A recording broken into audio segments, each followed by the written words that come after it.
Comenzamos entonces con las informaciones y les contamos que el día de ayer fue noticia que el secretario de Guerra de Estados Unidos, Pete Hegseth, afirmó que en el corto plazo podrían conocerse noticias importantes vinculadas a Venezuela en el marco de la estrategia estadounidense contra el narcotráfico.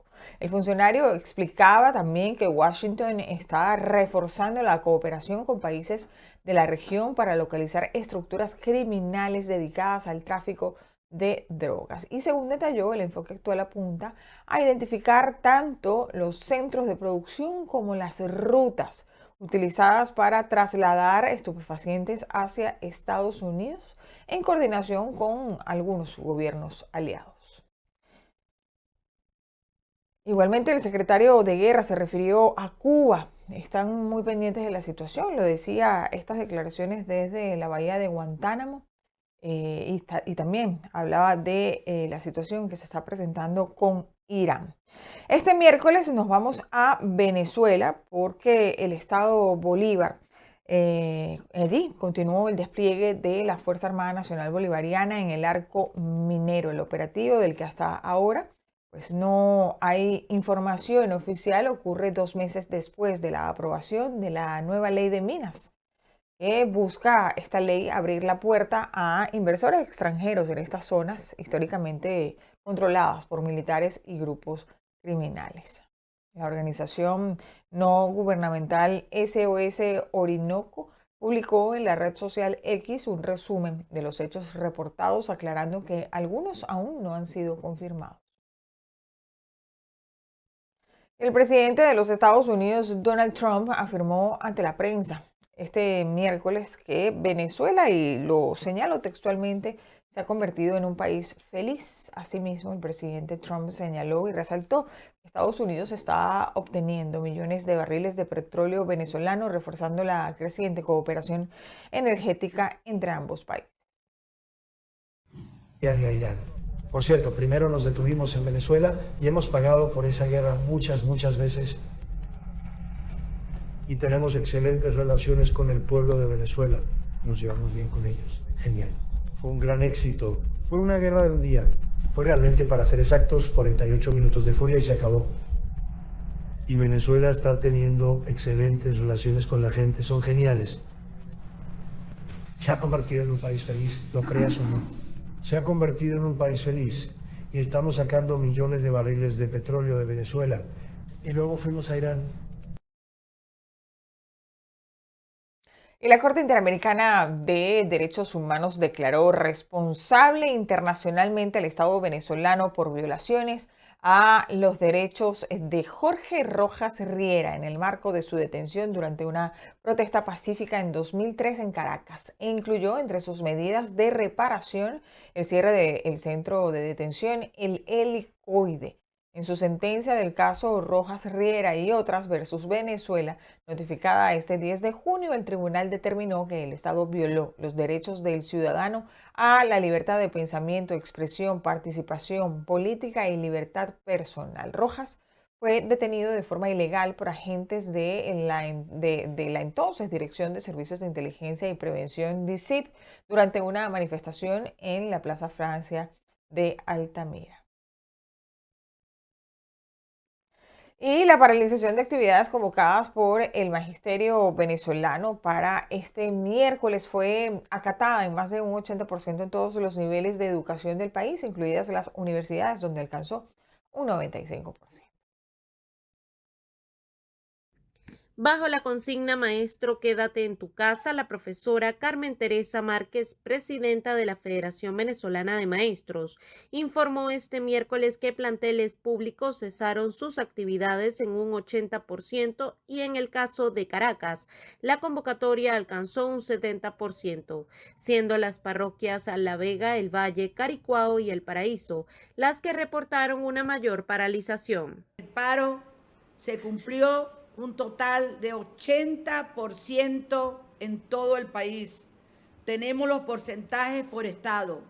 Carabobo 70%, Bolívar Eres 75%, Bolívar Caroní 80%, Miranda Barlovento el 80%, Sucre Carúpano 70%, Barinas 70%, Aragua 80%, Vargas 80%, Zulia 80%, Portuguesa el 90%, Trujillo el 80%, Falcón el 80%, Amazonas el 80% y Caracas el 70%.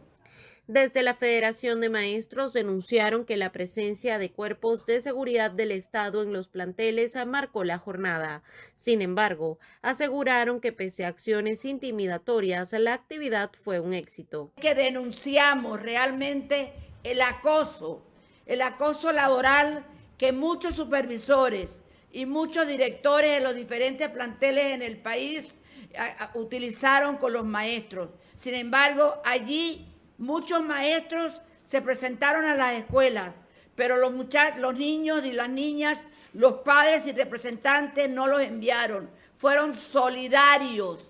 En cuanto al sector universitario, el profesor Gregorio Afonso, presidente de la Asociación de Profesores de la Universidad Central de Venezuela, enfatizó que al menos 20 universidades públicas se unieron a la paralización.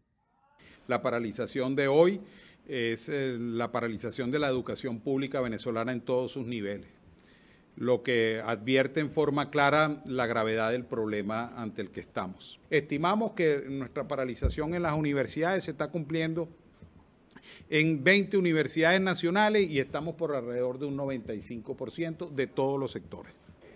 Tanto la Federación Venezolana de Maestros como la Asociación de Profesores de la Universidad Central de Venezuela informaron que a partir de ahora realizarán diversas asambleas para evaluar las acciones de este miércoles y nuevamente tomar otras acciones de protesta si sus reclamos no son atendidos. Desde Caracas, Venezuela, para BPI TV, Irene Mejías. Gracias, Irene. Y la organización no gubernamental Observatorio Venezolano de Prisiones denunció que van 22 presos que mueren bajo custodia del Estado debido a la falta de atención médica en nuestro país, Venezuela. Vamos a ver. El privado de libertad, identificado como Josephet de Jesús Lozada Rojas, falleció en el internado judicial Rodeo 3. Presentaba un grave cuadro de desnutrición, además de un progresivo deterioro físico y cognitivo. Detalló la ONG que Lozada Rojas ya no podía sostenerse en pie por sus propios medios y sufría una pérdida de memoria que le impedía reconocer a sus familiares. Su situación había sido reportada ante la Defensoría del Pueblo, el Ministerio Público y el Tribunal con competencia en terrorismo que llevaba su causa, donde incluso se solicitó una medida humanitaria debido a la gravedad de su estado de salud. Indicaron que sus familiares habían notificado la situación, pero las autoridades nunca ofrecieron una respuesta, por lo que el Observatorio Venezolano de Prisiones recordó que el Estado tiene la obligación de garantizar la vida, la salud y la integridad de las personas privadas de libertad y advirtió que la falta de atención médica oportuna y adecuada está provocando consecuencias fatales dentro de los recintos penitenciarios. Según datos, Lozada era uno de los 23 privados de libertad por la Operación Trueno realizada en Yaracuy el 22 de mayo del 2022. Era acusado de terrorismo, asociación para delinquir y tráfico ilícito de armas. La muerte de Lozada Rojas es la número 22 documentada en los últimos meses por la organización, por lo que exigió una investigación inmediata, exhaustiva e imparcial del caso y anunció que llevará la denuncia ante instancias internacionales. Y asimismo, organizaciones de la sociedad civil continúan ejerciendo presión para que se inicie lo antes posible un proceso de reforma del CNE y en consecuencia el anuncio del cronograma electoral de cara a los 180 días que se cumplirán el próximo 3 de julio. Numerosos sectores de la sociedad civil se han ido sumando a la presión social por un nuevo evento electoral que permita a los venezolanos decidir su futuro inmediato. Así quedó demostrado este miércoles en las inmediaciones del CNE en pleno centro de Caracas, en donde diversas organizaciones consignaron un documento ante el ente comicial para exigir celeridad en este proceso, con base a la falta absoluta de Nicolás Maduro en el poder.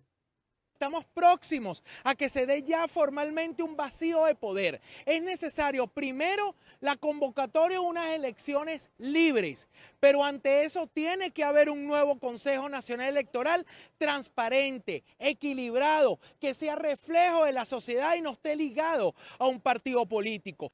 En este sentido, la renovación de los rectores del Consejo Nacional Electoral es una condición indispensable para la mayoría, a pesar de que dicen estar de acuerdo en que su nueva conformación debe ser producto de una negociación política. No solamente al gobierno de los Estados Unidos, a la ONU, a la OEA, que realmente tiene que haber elecciones libres. ¿Y cuál sería el primer paso? Que se designe de mutuo acuerdo un Consejo Nacional Electoral que sea independiente. Porque yo les pregunto, ¿Elvis Amoroso o Aimé Noguel son el reflejo del CNE que quiere el ciudadano? También especialistas en materia jurídica se hicieron presentes en el lugar para precisar que el vacío de poder en Miraflores responde a una falta absoluta y no temporal, un escenario que debe ser declarado así por el Parlamento Nacional antes del 3 de julio del presente año. Un secuestro, bueno, es un asunto que produce un hecho. El hecho es la ausencia. Si hay ausencia, se aplica el 234, simplemente. O sea, ahí no es un problema de cuál es la causa. La persona se puede haber muerto, puede haber renunciado, puede haberse inhabilitado, cualquier causa. Está ausente del ejercicio de la función. Por su parte, ciudadanos que decidieron acompañar la iniciativa también manifestaron su deseo de cambio a través de un proceso electoral libre y transparente, del que esperan apoyo por parte de la administración de los Estados Unidos. Primero presidencial, lo vamos a sacar a esa gente primero, igual que el CNE, tienen que ir para afuera y este es el primer paso que tenemos que dar. ¿Cree necesario que tiene que renovarse el CNE? Claro, con esa servilleta no podemos confiar, entonces tenemos que esperar un CNE que sea calificado. No las quitaron, nos robaron las elecciones porque todo el mundo sabe que ganamos. Que el mundo ganó, pero no nos legitimaron, se volvieron ellos a la palestra. ¿Cree que Estados Unidos puede ejercer su verdadera presión como lo ha hecho evidentemente desde el 3 de enero como para influir en esa renovación y un cronograma electoral? Sí, tenemos que tener fe, tenemos que ser fe para ver si nos va a ayudar.